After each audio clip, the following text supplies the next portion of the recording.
यहीं से अशांति चालू हो गई कि टेबल के ऊपर से क्यों नहीं लिया? बताओ। शांति वाली बात होती, लो ए भाई आपके 50 रुपए लिए थे, ये आप ले लो। यूं लेते हैं कि नहीं ऊपर के ऊपर? अच्छा अच्छा ठीक है, बराबर हो गया।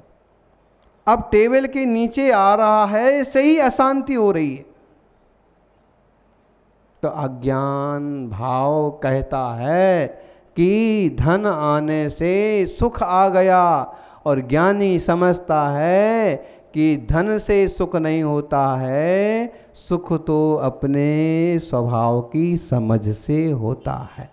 सूखी रोटी खा के भी एक गरीब आनंद से सोता है, और करोड़ों पाकर के भी करोड़पति को डनलप पर भी नींद नहीं आती है। कब रेट पड़ जाएगी, कब बही खाता चेक करने के लिए मोदी के आदमी आ जाएंगे, हे भगवान। इसलिए अहिंसा भाव से ही शुरू होती है, फिर बाद में बाहर भी दिखती है। परम अहिंसा रसायनम लब्ध्वा, अहिंसा को रसायन कहा है। आयुर्वेद में दवाइयाँ तरह तरह की होती हैं, बटी होती है, चूर्ण होता है, काढ़ा होता है, क्वाथ होता है, भस्म होती है, और रसायन होता है। सबों के गुण धर्म काफी अलग अलग होते हैं, और रसायन ऐसी चीज है कि उससे किया गया इलाज बिल्कुल व्यक्ति सही होगा। अमुक तरह के रसायन से मरता हुआ व्यक्ति भी खड़ा हो जाएगा। तो अहिंसा तो रसायन है। ये ऐसा अहिंसा रसायन है कि जिस अहिंसा रसायन को पी करके ये जीव भगवान बन जाता है। परम अहिंसा रसायनम लब्ध्वा, इसको पा करके भी और फिर कोई कहे कि वे तो बड़े आदमी बन गए, वे तो बड़े आदमी बन गए, हम जैसे कहते थे, नहीं, इस ठगी में नहीं आ जाना, मन से ठगे नहीं चले जाना, नहीं तो उन जैसे कर्म करके अच्छा खासा धर्म छोड़ करके पतित हो जाओगे। हैं अमुक नेताजी, अमुक व्यक्ति, अमुक श्रावक, और वो सोचते हैं क्या है, एक दो दिन अंडा खा लेंगे तो क्या फर्क पड़ता है। डॉक्टर कह रहा है कि तुम्हारी बीमारी इस चीज से सही होगी, ठीक है। उसने अहिंसा रसायन को छोड़ करके जहर ले लिया। गांधी जी का उदाहरण है, उनको डॉक्टर ने कहा कस्तूरबा को आप ये खिलाइए, अंडा दीजिए तो उसके प्राण बचेंगे। बा ने भी कहा कि प्राण रहें ना रहें अंडा नहीं खाएंगे। गांधी जी ने भी कहा कि किसी के प्राण लेकर के अपने प्राण बचाना, ये तो कोई भारतीय संस्कृति सिखलाती नहीं। डॉक्टर अपना सा मुंह लेके रह गया और वो 4 दिन में भली चंगी हो गई, अच्छी हो गई। अब वहाँ धर्म छोड़ दो, 1-2 दिन के लिए अगर मछली का तेल यूज कर लिया जाए तो क्या फ़र्क पड़ता है? विदेशी दवाइयाँ खा ली जाएं तो क्या फ़र्क पड़ता है? तुम्हारे लिए तो कोई फ़र्क नहीं पड़ता है, लेकिन तुम्हारे आत्मा के लिए बहुत फ़र्क पड़ता है। बहुत नुकसान हो रहा है परिणामों का, चारित्र का। इसलिए अपन ये पक्का समझें, अहिंसा कभी भी पतन में कारण नहीं बनता। अहिंसा धर्म मैत्री है, अहिंसा धर्म आपस का सामंजस्य है, अहिंसा आत्मीयता है, सहिष्णुता है, अहिंसा क्रोध मान माया लोभ ईर्ष्या मत्सर इससे रहितता का एक श्रेष्ठ सोपान है। और व्यवहार में भी अहिंसक जीवन आनंदमय जीवन का प्रतीक है। बताइए, जिस समाज में हर व्यक्ति के पास पिस्तौल है, तलवार है, वो समाज ज़्यादा सुखी कि जिस समाज में कि सारे के सारे निहत्ते लोग आपस में प्रेम से रहते, वो समाज सही? बताइए। अमेरिका में बहुत लोगों के पास है पिस्तौल और परिणाम सुनने को मिलते हैं, आए दिन कत्लेआम हो जाता है, छोटे बच्चे भी माँ बाप पर गोलियां चला देते हैं। वो समाज अच्छा कि यहाँ निहत्थे रहते हैं, थोड़ा ऊंचा नीचा भी हो गया तो भैया क्षमा करना। कौन सा समाज अच्छा? तो अहिंसक समाज ही अच्छा, अहिंसक व्यापार ही अच्छे, अहिंसक लोग ही अच्छे, अहिंसक किसान ही अच्छा, अहिंसक दुनिया ही सबसे अच्छी और सुख समृद्धि से भरी। स्वर्ग उससे और अच्छी चीज क्या होगी? इसलिए जो किसी चिढ़ से, अपने खोखले ज्ञान से अहिंसा की जिन शासन की तौहीनी निंदा करते हैं, समझना इस जीव की होनहार बुरी है। ये जलता है, ये महकता नहीं है। कुछ लोगों की जबान इतनी कड़वी कहिए ही है ना कि वे अच्छाई को भी बुराई का रूप देने में माहिर होते। थोड़े से भाग्यवान जीव होते हैं जो अच्छाई को अच्छाई के रूप में प्रस्तुत करके दुनिया को अच्छाइयों के रास्ते पर चलने के लिए प्रेरित करते हैं। हम सभी उन लोगों में से ही बने और स्वयं के सहज शांत अहिंसक जीवन को निभाते हुए लोगों को भी इस दिशा में प्रेरित करें। केवल जीवों की रक्षा ही अहिंसा नहीं है, परिणामों की रक्षा, पर्यावरण की रक्षा भी परम अहिंसा है। इस परम अहिंसा रसायन को पीकर हम सब मुक्ति के मार्ग पर चलें, ऐसी मंगल भावना। जय बोलिए 24 तीर्थंकर भगवान की। मेरे मन मंदिर में आन पधारो महावीर भगवान।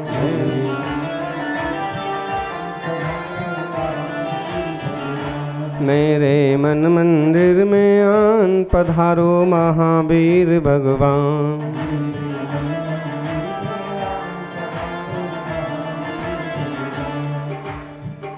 पधारो महावीर भगवान, विराजो महावीर भगवान।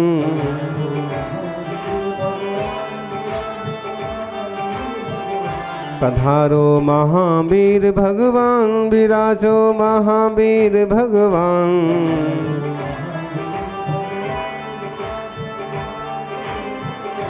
मेरे मन मंदिर में आन पधारो महावीर भगवान।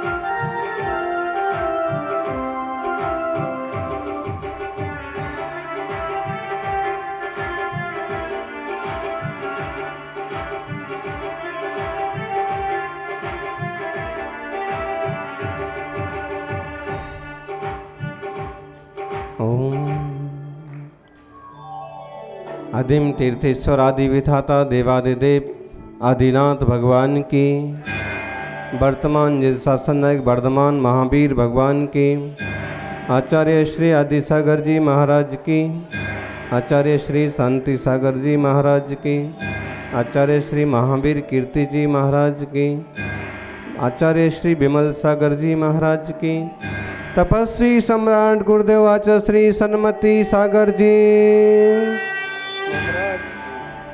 बोले ब्रह्मपूज्य स्वागताचार्य श्री सुनील सागर जी महाराज की जय, आचार्य संघ की जय। जयकारा गुरुदेव का, जयकारा गुरुदेव का, जयकारा गुरुदेव का।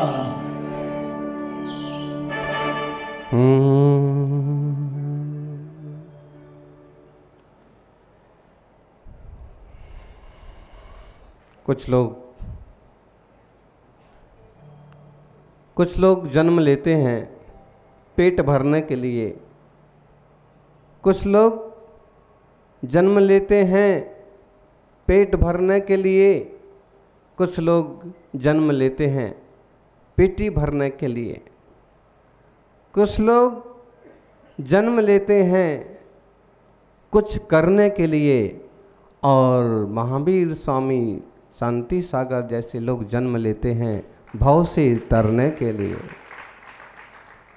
आज आचार्य श्री शांति सागर जी महाराज की पुण्यतिथि है। एक ऐसे महान संत जिनने श्रवण परंपरा को पुनरुज्जीवित करने में महनीय योगदान दिया। एक ऐसे महान संत जिनने 20वीं शताब्दी के प्रारंभ में कठिनतम मुनि साधना को दुनिया के सामने प्रस्तुत किया। एक ऐसे महान संत जिनने लोगों को समझाया कि जैन धर्म है, किसी और धर्म की शाखा या किसी और रूप में नहीं है। एक ऐसे महान संत जिनने भूली बिसरी तपस्या की परंपराओं में सिंह निष्क्रीड़ित जैसा कठोर व्रत करके फिर से कठिन तपस्या की स्पष्ट परंपरा डाली। एक ऐसे महान संत जिन्होंने ग्रंथों को ताम्र पत्र पर लिखवाया ताकि धातु पर लिखे हुए सठखंडागम जैसे ग्रंथ बरसों बरस जीवंत रहें। एक ऐसे महान संत जिनने जंगलों में भी साधना की तो बड़े शहरों में जाकर के भी दिगंबर मुद्रा को लोगों के सामने प्रस्तुत किया कि कठोरतम तपस्वी का रूप ऐसा होता है, दिगंबर जैन मुनि ऐसे होते। एक ऐसे महान संत जिनने अपने गुणों के बल पर गुरु को भी पीछे छोड़ दिया। सज्जनों,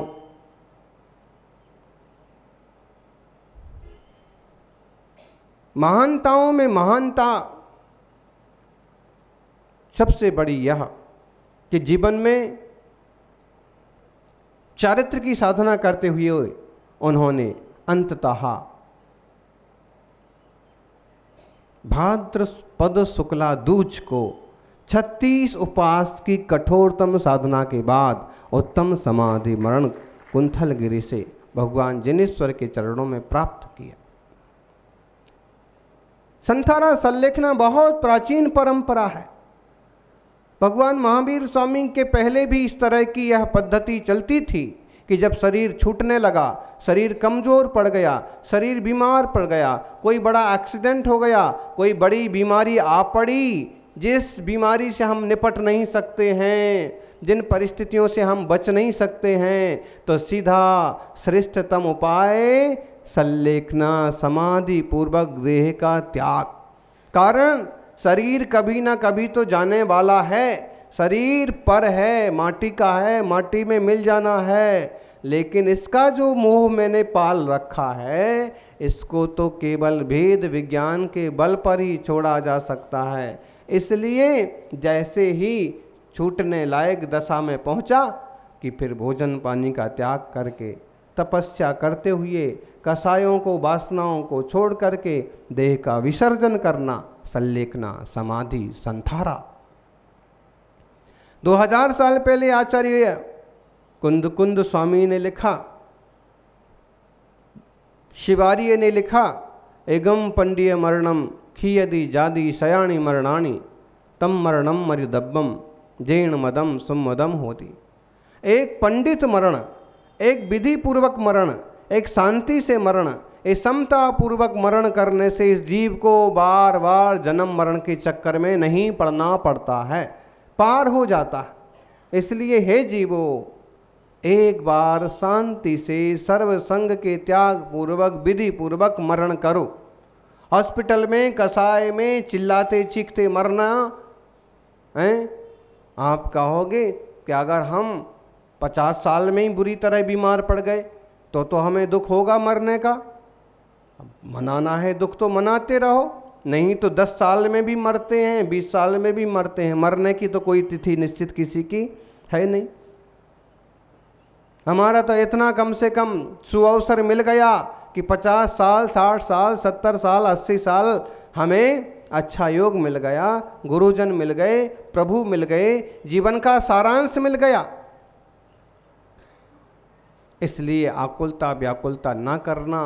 कभी अकस्मात भी मौत आ पड़ी तो वाह, मेरे अन्न पानी का त्याग, मेरे विषय वासना का त्याग, मेरे कसाय भावना का त्याग, अब मैं इस देह का विसर्जन करता हूँ। हे भगवान महावीर स्वामी, मैं आपकी शरण में हूँ।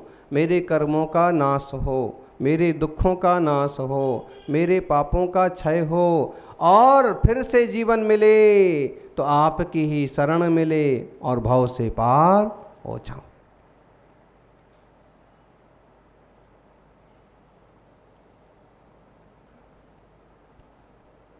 उन्नीस 1900 साल पहले समंत्रभद्र स्वामी ने एक श्लोक रचा।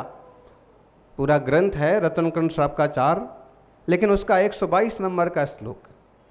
उपसर्गे दुर्भिक्षे जरसिरुजायां च निःप्रतीकारे धर्माय तनु विमोचन प्राहुशल्लेखनामार्या।